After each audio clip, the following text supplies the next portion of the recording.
What's up, y'all? Today I want to make a video explaining one way that you can figure out what champions to add to your champion pool. So recently I've been playing a ton of Victor, and with Victor, I really like some of the things that he can do, and he was really fitting into my pool really nicely. There were a lot of games that he handled well that my previous pool, Tryndamere and Annie, couldn't handle. Well, recently, with all of the Silas jungles and hyper aggressive mid laners that are playing to push heavy and roam down bottom, I found that the games were kind of outpacing me and the games were really uncomfortable on my champion.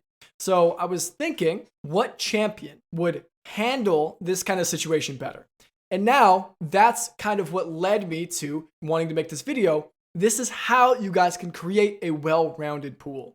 So you should always start your champion pool with champions you like. So for me, it's Tryndamere and Annie. And that was kind of my foundation. And I realized in my games with Tryndamere and Annie going into season 13, I was missing kind of a slower paced champion that could play to lane bully and scale. And that's how I came upon Victor. And now, when I'm playing Victor, I'm realizing I'm missing a faster paced mage where Annie doesn't work for some reason in a lot of these games. So this is a way that you can figure out what champions to add to your champion pool, and I'm going to kind of take you guys through a process of how it works.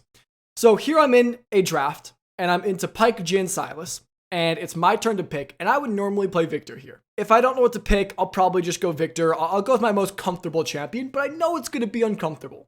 So after the game, I can look back at this and say, okay, well, this was really uncomfortable with my main champion, and there's a gap in my champion pool. And now we can kind of reverse engineer our way to a good champion idea. So it's like, why can't any of our champions deal with these champions? What is the identity of them? And why is our champion failing? So for Silas, Pyke, we have this very fast-paced champions. We have engage, we have picks, engage, picks. If we look at Victor, Victor can't play against this because one, he's very slow-paced.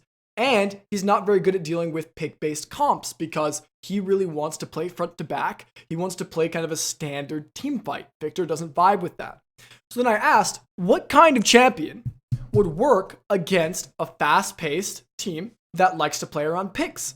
Now, there are a lot of ideas that you could come to here, and that's kind of the goal. The goal is to come up with as many things as you can.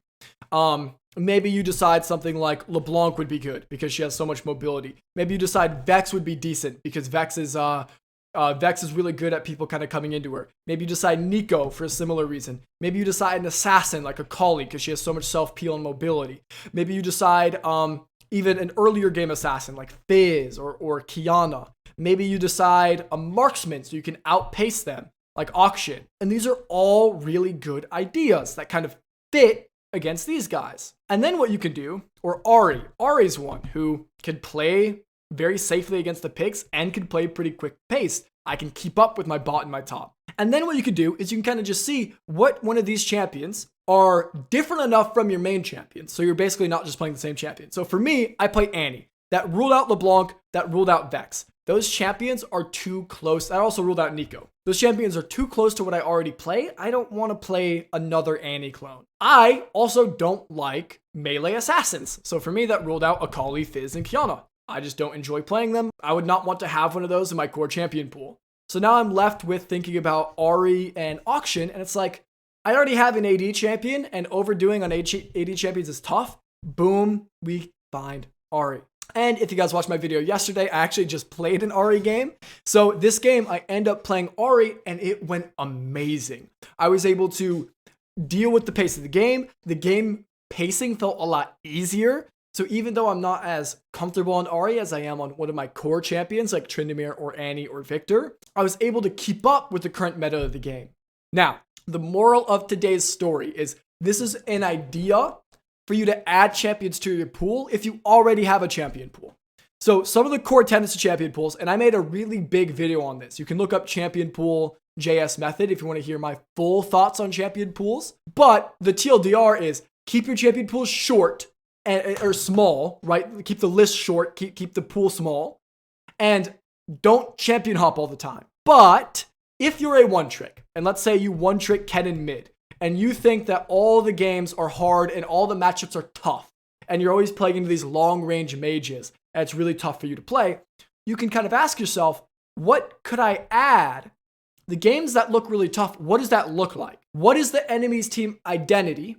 And what could I add that would be really easy to play in those games, right? So I had a Lux player that I was coaching. He's a Diamond 3 average Lux main. And there are some games where, very similar to my problem, he plays against really fast-paced, pick-oriented comps where the Lux just isn't fast enough. So we're asking, well, what can we pick? And we decided that his champion pool also had a lack of AD in it. So he ended up deciding Tristana was going to be his second. And he's been playing lots of Tristana. Not only has it made his Lux win rate better, because he's playing less uncomfortable Lux games, it's made his overall win rate better. And it's made the game a little bit more engaging for him to play because the games feel a little bit smoother and he gets to mix up his champion pool a little bit. So keep in mind the fundamentals of champion pools. Don't play too many. Make sure you don't champion hop all the time. But this is a way that you can create a champion pool or add champions to your already existing pool by kind of reverse engineering the situations that are really tough on your champion. I hope this helped you. I hope you guys get some ideas for things to play or maybe give you confidence in your already existing champion pool. I hope y'all have a blessed night. Peace.